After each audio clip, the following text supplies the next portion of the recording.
반갑습니다. 한국사 대영쌤입니다. 인사하고 시작하겠습니다. 차렷, 사제간의 인사, 존중합니다. 네, 오랜만에 인사하게 됩니다. 오늘부터 다시 거꾸로 수업 달려보도록 하겠습니다. 여러분들 교과서는요, 108쪽입니다. 교과서 108쪽부터 111쪽까지 공부해 보겠습니다. 학습지를 펼치겠습니다. 여러분들 학습지는 17쪽, 18쪽입니다. 자, 오늘은 3단원의 첫 시작입니다. 바로 조선이 나라의 문을 열어주는 그 이야기를 해보도록 하겠습니다. 수업을 한번 열어보겠습니다. 선생님이 지도를 하나 보여드릴게요. 네, 경기도와 서울의 지도인데요. 이 서울 옆에 광역시가 하나 더 있습니다. 바로 인천이라는 광역시인데요. 이 인천광역시에는 엄청나게 큰 섬이 하나 있어요. 이 섬의 이름 혹시 뭔지 아십니까? 네, 옆에 있죠. 바로 강화도라는 섬입니다. 역사학도가 된다면 이 강화도 답사 진짜 많이 갈 텐데요. 이 강화도는 그만큼 엄청나게 중요한 역사적 유물들이 참 많습니다. 간단하게 소개시켜 드릴까요? 이런 것들이 있어요. 고려 궁터, 광성보, 초지진, 정족산성 이런 유물들이 있습니다. 이 유물들이 강화도에 모여있는 이유가 있어요. 왜냐하면 이 강화도는요, 우리나라의 최후의 보루였기 때문입니다. 외부에서 적이 쳐들어오면 항상 마지막까지 절대 함락당하지 않고 왕이나 권력자들이 피신하는 곳, 거기 어디였습니까? 강화도였습니다. 그러다 보니까 고려시대 때는 이곳에서 몽골이 쳐들어오자 왕궁 터도 있게 되고요. 조선시대 때도 정묘호란이라든지 병자호란 때 이 강화도로 피신하고자 있었습니다. 네, 그래서 우리나라의 최후의 보루가 이 강화도예요. 그래서 이렇게 수비시설도 굉장히 많습니다. 자, 그런데 역사의 장난인 것 같습니다. 우리가 배우는 1800년대가 되게 되면 이 강화도는 더 이상 최후의 보루가 아니게 됩니다. 바로 외부의 적이 쳐들어오는 최전방이 돼버려요. 왜 그럴까요?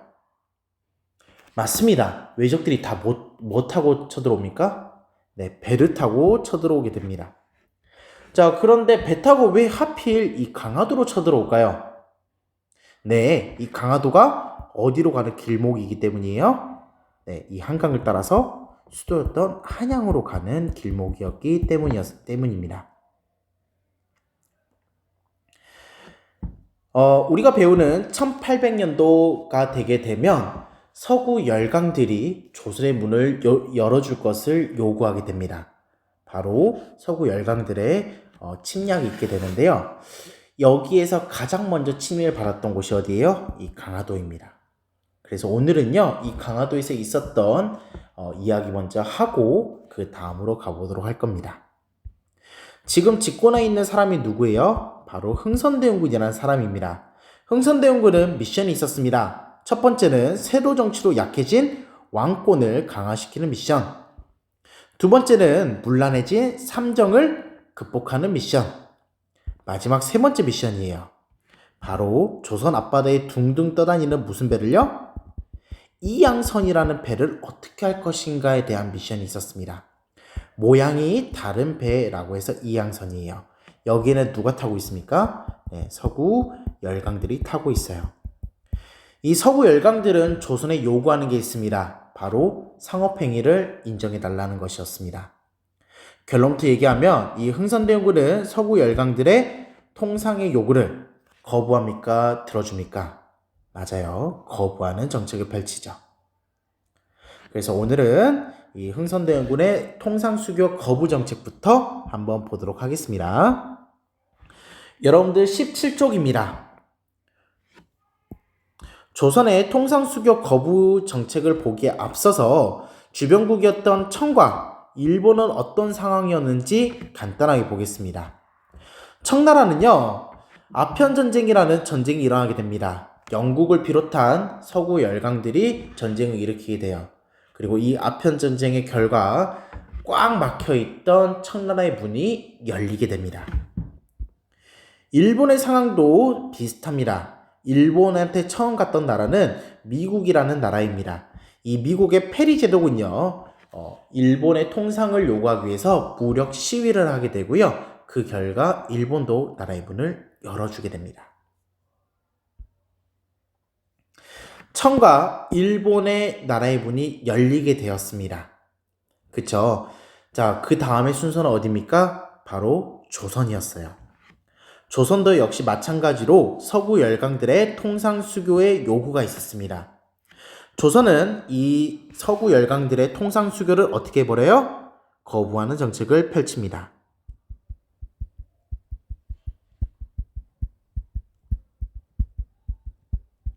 적어보겠습니다. 네, 통상 수교 거부 정책입니다.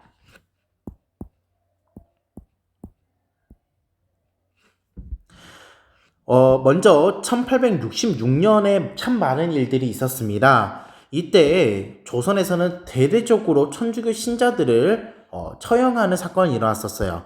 그 사건이 뭐였죠? 병인 박해라고 있었습니다. 이 병인 박해를 구실로 누가 쳐들어오냐? 프랑스 군대가 쳐들어오게 됩니다. 자, 무슨 일이 일어난다? 병인 양요가 일어나게 됩니다. 병인양요의 키워드들이 있는데요. 좀 적어보도록 하겠습니다. 강화도 근처에 나라를 지키는 산성들이 있는데요. 그 산성들 속에서 주요 사람들이 프랑스군에 용감히 맞섰습니다. 문수산성에서는요. 한성근이라는 사람이, 정족산성에서는 양원수라는 사람이 맞서 싸운 적이 있었습니다. 하지만 용감히 싸웠지만 결국에는 강화도가 침탈당하게 되고요. 특히 강화도에 있었던 정말 중요한 문서가 있었는데요. 그 문서, 도서들이 다 약탈되는 결과도 초래하게 됩니다. 바로 이곳에는 외규장각이라는 조선의 도서관이 있었거든요. 근데 이 외규장각 도서가 약탈되게 됩니다.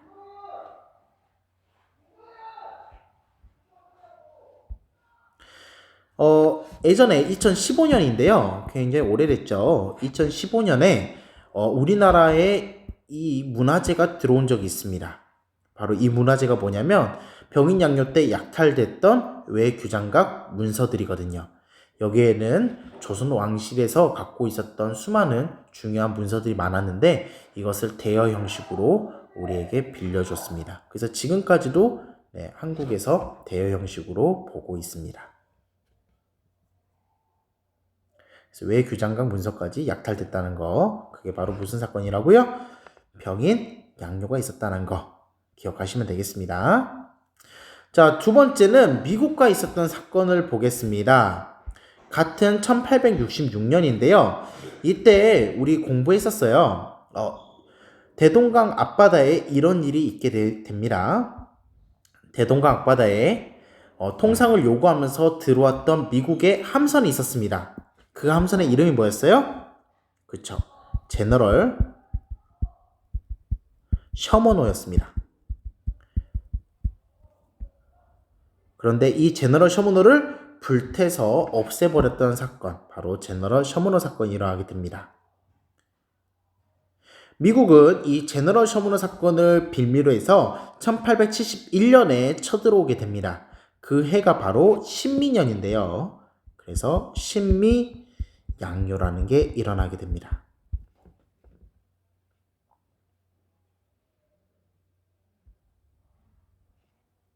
신미양요에서 활약했던 장수가 있었습니다. 바로 어제연이라는 장수였습니다. 네, 어제연이라는 장수가 활약을 했지만 결국에는 여기도 함락당하는 그 모습을 보입니다. 어디였냐면 광성부라는 곳이었습니다. 어제연이 광성부에서 활약을 하기도 했었습니다. 자, 우리 교과서에 보면 이런 깃발이 하나 있습니다.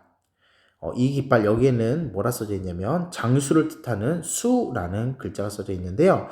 이 글자가 적혀있는 이 깃발, 누구 건지 아십니까? 네, 미국 소유예요. 네, 왜냐면 신미양요 당시에 어제언의 그 수 깃발을 미국한테 뺏겼기 때문입니다. 네, 그래서 승리 기념으로 가져가서 지금까지도 미국의 소유고요. 우리한테는 지금도 대여 형식으로 빌려주고 있습니다. 그래서 신미양요와 관련되어 있는 수자기 깃발까지도 봤습니다.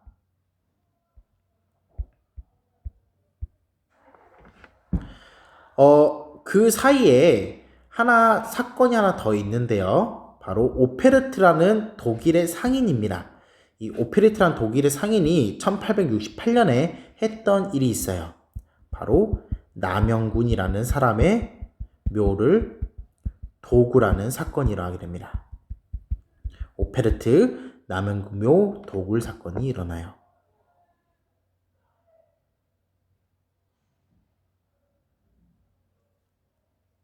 남영군은 어떤 사람인지 아십니까?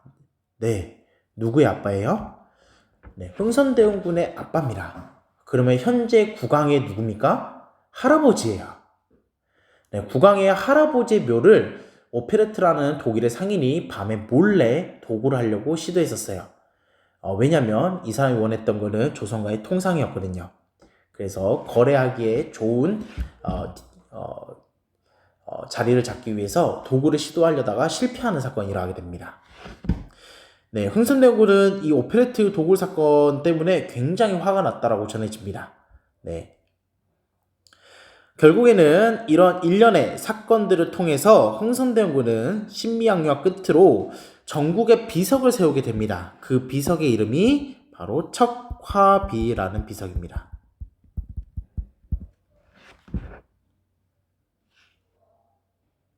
척화비를 설립하게 돼요. 자, 척화비에는 어떤 내용들이 들어가 있는가? 우리 교과서 한번 보겠습니다. 여러분들 교과서 109쪽 제일 하단에 있어요. 교과서 109쪽 제일 하단에 내용이 있는데 그 내용 보겠습니다. 선생님은 한자로 너무나 잘하기 때문에 한자로 직역 한번 해볼게요. 네, 양이 침범입니다. 네, 양이 서양의 오랑캐들이 뭐 할 때요? 침범할 때 비전 싸우지 아니하는 것은 즉 화입니다. 뭐와 같대요? 네, 화해하는 거하고 같다라는 뜻입니다. 그리고 주화 뭐를 주장하는 것은 화해를 주장하는 것은 뭐와 같대요? 매국 나라를 팔아먹는 거와 같다입니다. 자, 그러면 한마디로 말하면 서양 오랑캐들하고 뭐 하자? 싸우자. 화해 얘기하는 사람 뭐 한 사람? 매국노들. 이런 내용입니다. 그래서 흥선대원군은 전국에 척화비를 세우면서 통상수교를 거부하는 정책을 펼쳤습니다. 자, 우리는 척화비 설립까지 함께 봤습니다. 이 내용에서요, 중요한 게 있어요. 첫 번째 중요한 게 뭐냐면, 네, 첫 번째. 인과관계 중요해요. 원인과 결과 중요하다고요. 물어보겠습니다. 병인 양요가 일어나기 때문에 원인이 뭡니까? 그렇죠. 병인 박해겠죠. 제너럴 셔먼홀 사건의 결과 무슨 사건이 일어났습니까? 그렇죠. 신미양요가 일어났죠. 이런 식으로 원인과 결과 중요합니다. 자, 두 번째 중요한 게 있어요. 뭐가 중요해요? 전후관계 중요합니다. 시간의 순서대로 그 전후관계 중요하다고요. 자, 그러면 전후관계 한번 체크 한번 해볼까요? 자, 제일 먼저 무슨 사건이 일어났어요? 네, 병인 박해가 일어났고요. 여기를 한번 해볼까요? 네, 제일 먼저 병인 박해 일어났고요. 그리고 2번 제너럴 셔먼홀 사건이 일어났습니다. 그리고 3번 병인 양요 일어났고 오페레트 도구 미수 사건이 일어났고 신미양요 일어났고 척화비 설립 이렇게 일어났습니다. 자, 1번 2번 3번 4번 5번 6번 이 순서대로 입니다. 네, 그래서 인과관계도 중요하지만 여기는 이 전후관계도 중요하다는 거 기억하시면 되겠습니다. 자, 그러면 학습지와 교과서 한 장씩 넘겨보겠습니다. 교과서는 110쪽이고요. 학습지는 18쪽 가보겠습니다.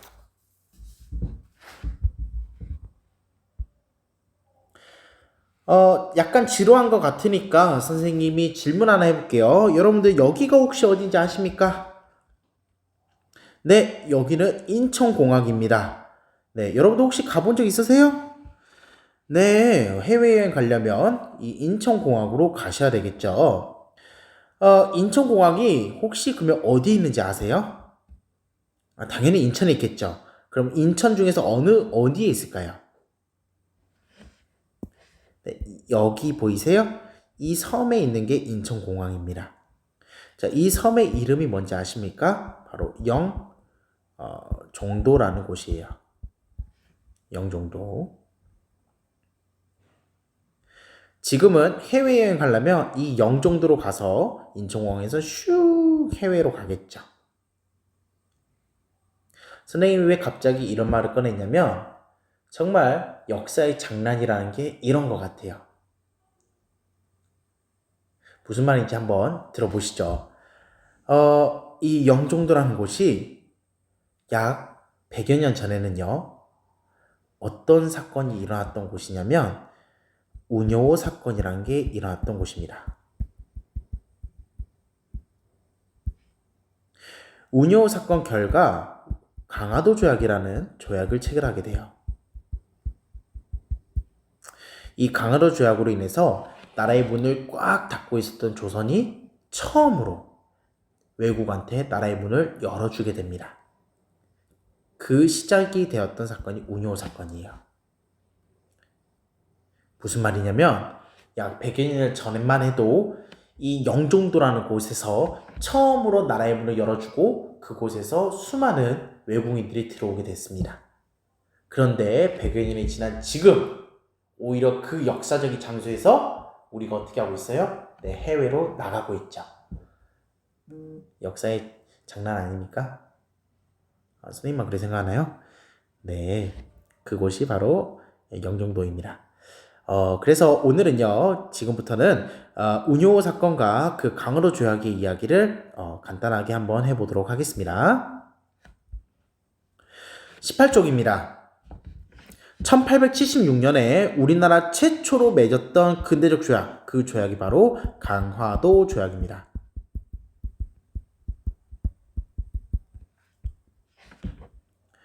갑자기 뜬금없이 강화도 조약을 체결한 건 절대 아닙니다. 그 전에 여러 가지 배경들이 있었는데요. 크게 세 가지의 배경이 있는데 하나씩 보도록 하겠습니다. 흥선대원군은 자기가 집권했던 시기 속에서 통상수교를 허용합니까? 거부합니까? 거부하죠. 그런데 조선 사람들 모두가 다 통상수교를 거부했을까요? 아니었겠죠. 분명히 서양과 교류를 하고 그들의 문물을 받아들여야 된다라고 생각했던 사람들도 있었을 겁니다. 네, 우리는 그들을 바로 뭐라 부르냐? 통상 개화론자라고 부릅니다. 오경석, 박규수 같은 통상 개화론자들의 문호 개방 요구가 있었습니다. 이것이 하나의 배경이 되어서 강화도 조약을 체결하는 데 영향을 끼쳤겠죠. 자, 두 번째는 통상수교를 거부했던 누가 물러났을까요? 그쵸? 흥선대원군이 이때 물러나게 됩니다. 그리고 성인이 된 그의 아들이었던 누가 직접 정치를 했을까요? 고종입니다. 흥선대원군이 물러나고 고종이 직접 정치를 하면서 이제는 새롭게 외교 관계가 형성되는 결과를 초래하게 됐습니다. 세 번째 배경은요, 일본의 배경으로 가보도록 하겠습니다. 일본은요, 나라의 문을 열어준 다음에 천황 중심의 새로운 정부가 수립되게 됩니다. 그리고 그 정부에서 추진했던 근대화 정책들이 있었어요. 우리는 그 정책을 메이지 유신이라고 합니다. 메이지 유신을 추진하게 됩니다. 나라도 새로 바뀌었으니까 과거에 있었던 외교 관계를 다시 만들어야 되겠죠. 천황을 중심으로 하는 외교 관계를 다시 만들 것을 요구하면서 조선의 새로운 국교를 요구하는 외교 문서를 보내게 됩니다. 그런데 조선 정부 입장에서는요, 어이가 없어요. 과거에 우리보다도 더 아래급이었던 일본이 황제라는 용어를 쓰면서 새로운 관계를 요구하게 됩니다. 자, 그 외교 문서 조선 정부 입장에서 받아들일 수 있었을까요? 없었겠죠. 그래서 3번은 조선 정부가 거부하게 돼요. 조선에서 외교 관계를 거부하게 되자 일본 내에서는 조선을 침략하자라는 정한론이 대두되게 됩니다. 한국을 정벌하자라는 주장이었어요.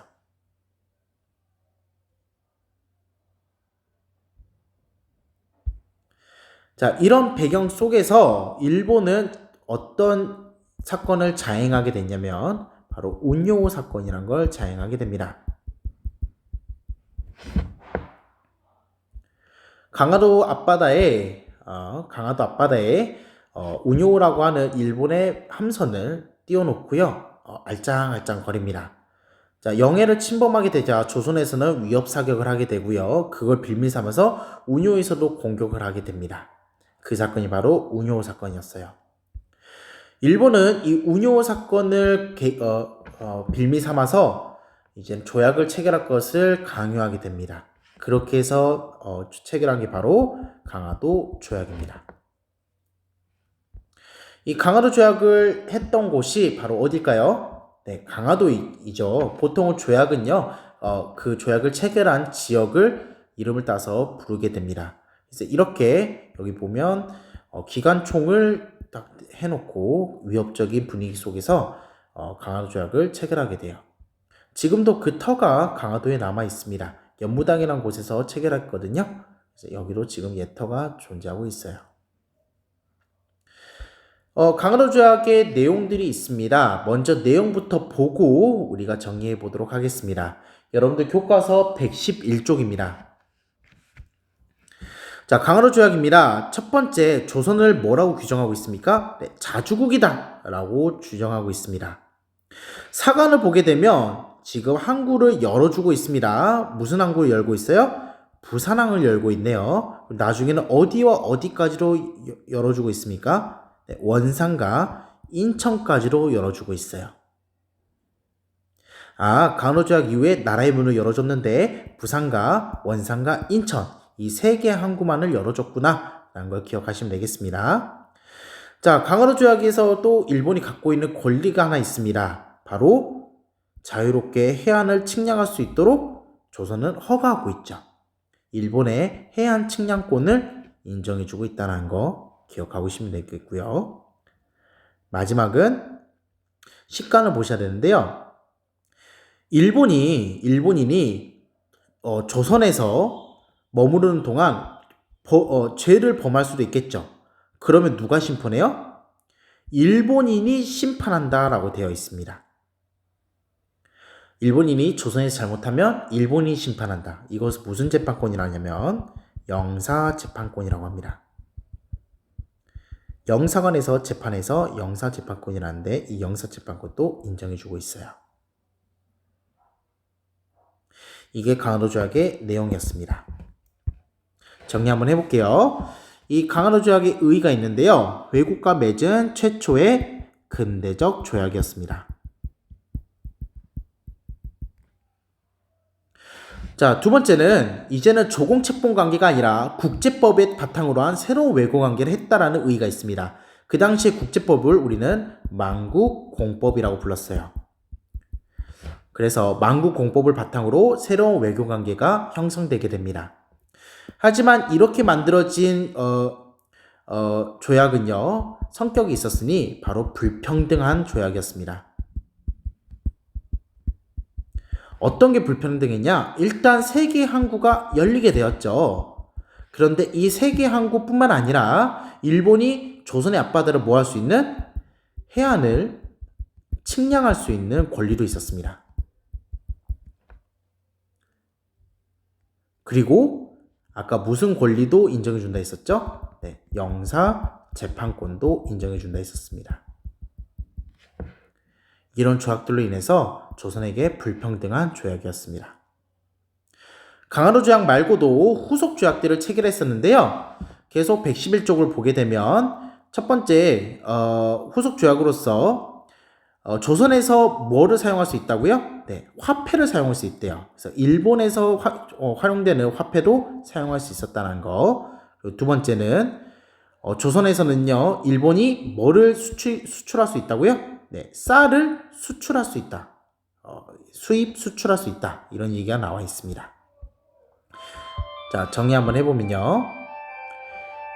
첫 번째 후속 조약으로서 일본의 화폐가 유통될 수 있었다는 거.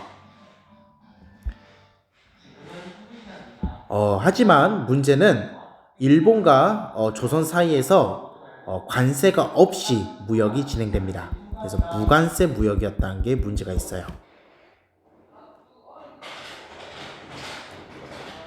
자, 마지막으로 양곡에 대한 수출량이 제한되지 않았습니다. 그래서 계속 무제한적으로 조선에서의 쌀이 밖으로 유출될 수 있었던 겁니다.